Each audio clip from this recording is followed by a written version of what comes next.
জনাব মামদু আপনার কাছে আসি। জনাব মামদু, আমি আপনার ফেসবুকে স্ট্যাটাস দেখতেছিলাম যেখানে আপনি কওমি মাদ্রাসা, হেফাজতে ইসলামী তাদের প্রতি আপনি অনেক নিষ্ঠুর শব্দবন্ধ ব্যবহার করছেন। সেগুলি কি আপনি আসলে জেনে বুঝে লজিক দিয়ে করতেছেন কিনা আমি আমার দর্শকদের জন্য একটু আপনাকে পড়ে শোনা, আপনি কি মনে করেন? আমি দেখতে পাচ্ছি যে আপনি মনে করেন হেফাজতের আজকে নারী বিষয়ক রিফর্ম কমিশনের বিরোধিতা করে যারা স্টেজে, তাদের অনেকেই চিহ্নিত ধান্দাবাজ এবং চোর। মোহাম্মদপুরের এক মাদ্রাসার প্রধানকে দেখলাম যে কিনা করোনার সময় এবং কোনো একটা সময় মানুষকে দেওয়ার জন্য টাকা তুলে সেটা মেরে দিয়েছে, ইত্যাদি ইত্যাদি। আপনার লাস্ট লাইনটা পড়ি আমি আর বললাম না, এটার মধ্যে আরো আছে। এই ভারতবর্ষ ছাড়া পৃথিবীর আর কোথাও সম্ভবত অমন ঘটা করে ইসলাম রক্ষার্থে লোকে নেমে পড়ে না। পান থেকে চুন খসলে হেফাজত ইসলাম নেমে যায়, অথচ শাপলার 5 মেয়ের দায়িত্ব একজন, আপনি একটা গালাগাল দিয়েছেন, নেয় নাই। যেই বুড়োগুলো স্টেজে বসা সবগুলি পলাইছিল সেদিন, সাধারণ ছাত্ররা গুলি খাইছে, মরছে, আতঙ্কে দিন কাটাইছে, এখন পর্যন্ত একটা তালিকা করতে পারে নাই কয়জন সেদিন মারা গেছে। 5 আগস্টের পরের হুজুরদের দেখে মনে হচ্ছে হুজুরা সবসময় মজলুম থাকলে ভালো, ইত্যাদি ইত্যাদি। আপনি হেফাজত ইসলামের এবং এই হুজুরদের অনেক নিষ্ঠুর ভাষায় সমালোচনা করেছেন। আপনাকে দেখে মনে হচ্ছে আপনার এক ধরনের, আপনি একটু ব্যাখ্যা করবেন কেন আপনি এরকমটা করছেন বা এরকমটা বলছেন জনাব মামদু হুজাইফা? আচ্ছা, আমি হচ্ছে হেফাজতের 5 মেতে আমি হলো শাপলা চত্বরে ছিলাম। আমি তখন সেই সময় আমার বয়স কত ছিল, তখনকার সে আবেগ নিয়ে আমি শাপলায় গিয়েছিলাম। এবং আমি গিয়ে দেখি যে যারা আমাদেরকে সে শাপলায় নিয়ে গেছে, যারা সেই আবেগ নিয়ে আমাদের আবেগটাকে উত্তেজিত করছে, তারা কিন্তু সেই আবেগটার দাম দেয় নাই। এবং তারা একটা তালিকা দিতে পারে নাই, যেখানে যে তালিকার মধ্যে বলবে যে এতজন শহীদ হয়েছে, এতজন আহত হয়েছে। তো আমি যেহেতু ছিলাম, তো ফলে আমার ব্যক্তিগত যে ক্ষোভ এবং অভিমানের জায়গা, সেই অভিমানের জায়গা থেকে আমি অত কোচিং করে বলছি। যেহেতু ফেসবুক আমার একান্ত ব্যক্তিগত জায়গা, সেজন্য আমি আমার মতো করে বলি। যদি অন্য কোথাও লিখতে গেলে তখন হয়তো অন্যভাবে বা হয়তো আরো সহজতর শব্দে আমি সেটা লিখতাম বা করতাম। আর আচ্ছা ঠিক আছে, আমি ফেসবুকের কথা বাদ দিই। জনাব হুজাইফা আল মামদু, আপনি এটা পরিষ্কার করেছেন যে এটা তো আপনার সোশ্যাল মিডিয়া, এটা তো আপনার বলার জায়গা। কিন্তু আমি সাধারণভাবে যদি বলি, নারী সংস্কার কমিশন বলে যে কমিশনের যে রিপোর্টগুলি তুলে ধরলো, আপনি কি মনে করেন কিনা যেটা আসলে হেফাজত দাবি করতেছে, জাতীয় নাগরিক পার্টিও বলতেছেন যে কিছু জিনিস আছে যেটা ধর্মীয়, সামাজিক ও সংস্কৃতির অখণ্ডতাকে ঠিক সম্মান করে নাই?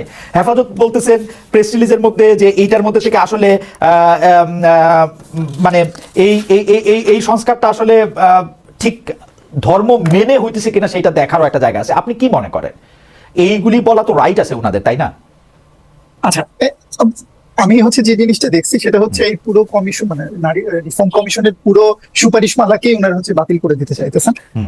আমি যতটুকু পড়ছি সকাল থেকে বা এর আগে, তাতে আমার মনে হয়েছে যে নারী এই কমিশনের মধ্যে খুবই চমৎকার কিছু ব্যাপার আছে, যেগুলো নারীদের জন্য, যেগুলো গ্রামগঞ্জের নারীদের জন্য, মানে একদম আমাদের শ্রমজীবী তৃণমূল নারীদের জন্য খুবই জরুরি বিষয়, যেগুলো খুব জরুরি। কিন্তু সেইগুলো নিয়ে ওনারা কোনো তাদের কোনো কথা বলতে আমি শুনি নাই, কোনো দেখি নাই। শুধু নারীর যে সম্পদের বিষয় সেটা না, আমি দেখছি অভিবাসী নারী বিষয়ক নানা সুপারিশমালা আছে। সেই অভিবাসী নারীর যে সুপারিশমালা গুলো, সেগুলো আমাদের যেসব খুবই গরিব দরিদ্র শ্রেণীর নারী, যারা আমাদের বাহির থেকে আমাদের দেশের জন্য অনেক টাকা নিয়ে আসে, তাদের সুরক্ষার জন্য খুবই ভালো চমৎকার কিছু আইন আছে। শ্রম কর্মসংস্থান বিষয়ক আইন আছে, সামাজিক নিরাপত্তা বিষয়ক কর্মসূচি আছে, স্বাস্থ্য বিষয়ক নারী আছে, অনেক আইন আছে যেগুলো খুবই জরুরি। স্বাস্থ্য বিষয়ক একটা আইনের ক্ষেত্রে আমি যেটা দেখলাম সেটা সিজারিয়ান নিয়ন্ত্রণ। এইটা প্রত্যেকটা নারীর জন্য খুবই জরুরি জিনিস। এই ইয়েতে এসে সেইগুলোর সেই যে ইয়ের কথা বলা আছে যে সেখানে সুপারিশমালা দেওয়া আছে যাতে সিজারিয়ান কন্ট্রোল করা হয়। এই সমস্ত আইনের ক্ষেত্রে এই আইনগুলো নিয়ে তো কাজ করা উচিত। এই আইনগুলো নিয়ে যখন কাজ করা হবে, তখন আমাদের দেশের নারীরা অনেক, যদি আদতেই এই আইনগুলো ইমপ্লিমেন্ট করা যায়, আমাদের দেশের নারীরা অনেক বেশি লাভবান হবে। এখন আমি ধর্মের জায়গাটায় আসতে চাই। আমি এই জায়গাটা থেকে আসতে চাইছিলাম। আমি একটু প্রশ্নটা করে রাখি, আপনি যেহেতু মাদ্রাসায় পড়াশোনা করেছেন একটা লেভেল পর্যন্ত, মানে এইচএসসি লেভেল পর্যন্ত যেহেতু আপনি মাদ্রাসায় পড়াশোনা করেছেন, আমি দাওরায়ে হাদিস পর্যন্ত পড়ছি। দাওরায়ে হাদিস, কওমি মাদ্রাসা দাওরায়ে হাদিস পর্যন্ত যেহেতু আপনি পড়াশোনা করেছেন, সেহেতু আপনাকে আমি এই প্রশ্ন করতেই পারি যে এগুলি নিয়ে কি আসলে মানে ধর্মের সাথে এরা একটা সাংঘর্ষিক অবস্থান নেয় কিনা? এই আমি একটা ইয়ে দেখি, আমি যেভাবে দেখি আমি সেটা বলি। সেটা ধরেন এই ইয়ের সম্পত্তি, পরিত্যক্ত সম্পত্তির মধ্যে কোনো লোকের নারী পায় অর্ধেক। এখন এখানে সমতার আইনের যে কথা বলা আছে সেটা নিয়ে আমি আমার মতামত আমি বলি। সেটা হলো, যদি কোনো লোক তার মৃত্যুর আগে তার সন্তানের জন্য সমান ভাগে ভাগ করে দেয়, সে কিন্তু গুনাহগার হবে না। তারপরে যদি কেউ মারা যাওয়ার পরে তার ভাই বোনেরা যদি হচ্ছে সমানভাবে বন্টন করে নেয় একটা সম্পত্তি, সেখানে কোনো গুণাকার হবে না।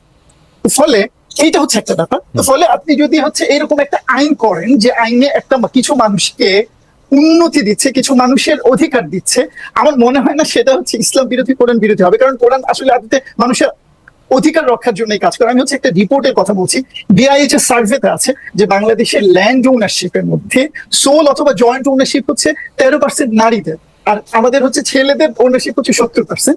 আমাদের যে ইসলামের যে আইন আছে, এটা হচ্ছে একটা বড় ব্যাপার যে ইসলামের আইনটাও যদি হচ্ছে ঠিকঠাক ভাবে বাস্তবায়ন করা হয় তাহলে হচ্ছে অর্ধেক থাকবে হচ্ছে নারীদের আর অর্ধেক থাকবে পুরুষের। কারণ আমাদের হলো নারী পুরুষের কিন্তু সমান, বা হচ্ছে নারী বেশি 53%, কিন্তু এখানে হচ্ছে দেখেন ছেলেদের ওনারশিপের হচ্ছে 70%। তো এই যে এই জায়গায় নারীরা হচ্ছে প্রচন্ড ভাবে বঞ্চিত হচ্ছে। এই বঞ্চনা থেকে যদি কাউকে উদ্ধার করা হয়, আমার মনে হয় না সেটা হচ্ছে মানে আল্লাহ হচ্ছে ধরবেন আমাদেরকে, বরং আল্লাহ হচ্ছে সবই দিবেন।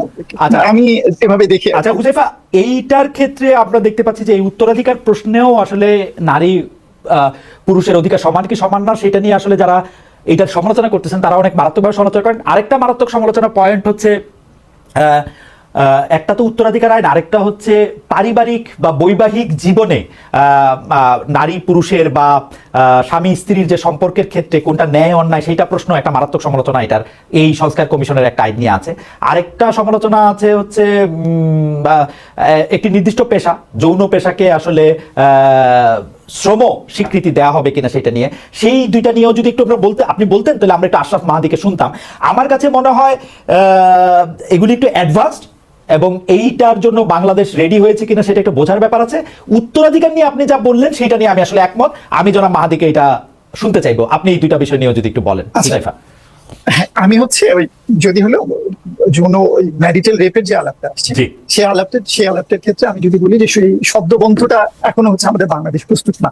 মানে যদি হলো আমি হচ্ছে খুব সেকুলার আলাপ করি, হ্যাঁ, কিন্তু আমাদের বাংলাদেশে বিবাহ মানে বিয়ে করার পরে মহিলারা যে পরিমাণ নিপীড়নের শিকার হয় সেই বিষয়েও একটা আইন দরকার আমাদের, যে আইনটা হচ্ছে মেয়েদেরকে নিরাপত্তা দিবে, যে আইনটা মেয়েদেরকে অধিকার দিবে, যে আইনটা তার বঞ্চনা, তার যন্ত্রণার কথা বলার জন্য তাকে হচ্ছে একটি জায়গা দিবে, তাকে রাস্তা দিতে। এই জায়গাটা আমার মনে হয় এটা করা উচিত, যেটা হলো আশা করি সবাই মানবেন, হেফাজত মানবেন এবং হচ্ছে সবাই করবেন, কারণ উনারাও নারীদের অধিকার চান বলেই আমি মনে করি।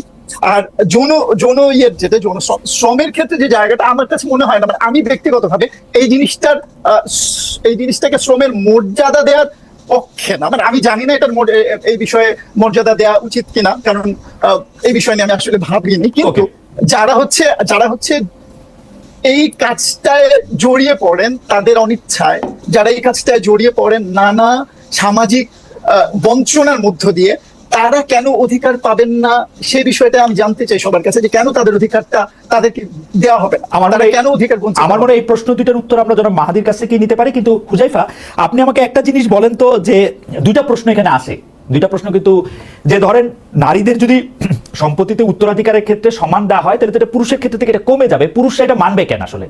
ধরেন আপনি মানতে পারেন, অন্য পুরুষরা কেন মানবে? এই যেহেতু পুরুষরা সরব এবং শক্তিশালী, হেফাজতে ইসলামী সেই জায়গা থেকে বা জামাতে ইসলামী সেই জায়গা থেকে এটা মানবে কেন? আর দুই হচ্ছে, আমরা তো আসলে মেরিটাল রেপের ক্ষেত্রে আপনি যেটা বললেন শব্দবদ্ধ পরিচয় করলে তো হবে না, এটা তো আসলে এটার কি বলে অপপ্রয়োগ হওয়ার একটা ব্যাপক সম্ভাবনা আছে, সেইটাও আসলে ঠিক হবে কিনা? এই দুইটা যদি আপনি একটু অল্প অল্প করে বলেন, আমরা আপনি যেটা বলছেন উত্তরাধিকার প্রসঙ্গে এবং মেরিটাল রেপ সম্পর্কে এবং শ্রমিকদের সম্পর্কে, সেটা সম্পর্কে আমরা মাহাদি সাহেবকে জানতে চাইবো। আচ্ছা, আমি হলো সেটা নিয়ে বলতে, সেটা হচ্ছে যে যদি কেউ খুব স্বাভাবিকভাবে ধর্মীয় আইন আছে যে পুরুষ ডাবল পাবে, তো যদি কেউ হচ্ছে ডাবল ছাড়তে না চায় আর কি, সেক্ষেত্রে আমি চাই আমার বোনের ক্ষেত্রে আমাকে সমান দিতে কোনো সমস্যা নেই। কিন্তু যদি কেউ না চায়, তাকে যদি এই আইনটুকু করা হয় যে সে তার বোনকে ধর্মীয় যে নীতি আছে সেই নীতি অনুযায়ী সে দিতে বাধ্য থাকবে, সেটা যদি করা যায় সে আইনটাও করা উচিত। কারণ আমি হচ্ছে কয়েকদিন আগে ফেসবুকে একটা পোস্ট দিয়েছিলাম এই বিষয়ে, সেখানে অনেক কয়জন কমেন্ট করছে যে তাদের মা খালাকে প্রচন্ড ভাবে হচ্ছে বঞ্চিত করা হয়েছে তাদের পারিবারিক সম্পত্তি থেকে। ফলে এই আইনটা অনেক অনেক ভালো করে করা উচিত। আর হচ্ছে আপনি যে কথা বললেন সেটা হচ্ছে ওই রেপের ক্ষেত্রে, যে মেরিটাল রেপের ক্ষেত্রে যেটা বললেন, সেটা হচ্ছে আমি হচ্ছে সকালবেলা দেখতেছিলাম আর কি, সেটা হচ্ছে পৃথিবীর বোধহয় 150টা দেশের মতো দেশে হচ্ছে মেরিটাল রেপ আছে। এবং সেখানে আমি দেখতেছিলাম যে কয় পার্সেন্ট হলেও এটার মিস ইউজ হয়। তো আমি সেখানে দেখলাম যে 2 থেকে সম্ভবত 8% পর্যন্ত ধরা হয় এটার মিস ইউজ হয়, বাকি 90% হচ্ছে এটা প্রপার ইউজ হয়। Okay. তাছাড়া আরেকটা জিনিস আমি বলি, এটা খুব জরুরি, সেটা হচ্ছে যদি এখানে মানে কেউ যদি মিথ্যা মামলা করে এবং প্রমাণিত হয়, কারণ প্রমাণটা খুবই সহজ বলতে হচ্ছে মানে যদি হচ্ছে আইন তার সঠিক নিয়মে চলে এবং হচ্ছে আমরা এখন প্রযুক্তিগতভাবে যতটা আগায় আছি, তাহলে হচ্ছে খুব সহজভাবে প্রমাণ করা যায়। কেউ যদি মিথ্যা প্রমাণিত হয়, মানে যে অভিযোগ করছে, তার জন্য কিন্তু 7 বছরের কারাদণ্ড আছে। Okay. এটাও কিন্তু মাথায় রাখা উচিত। জি। ওকে, থ্যাংক ইউ।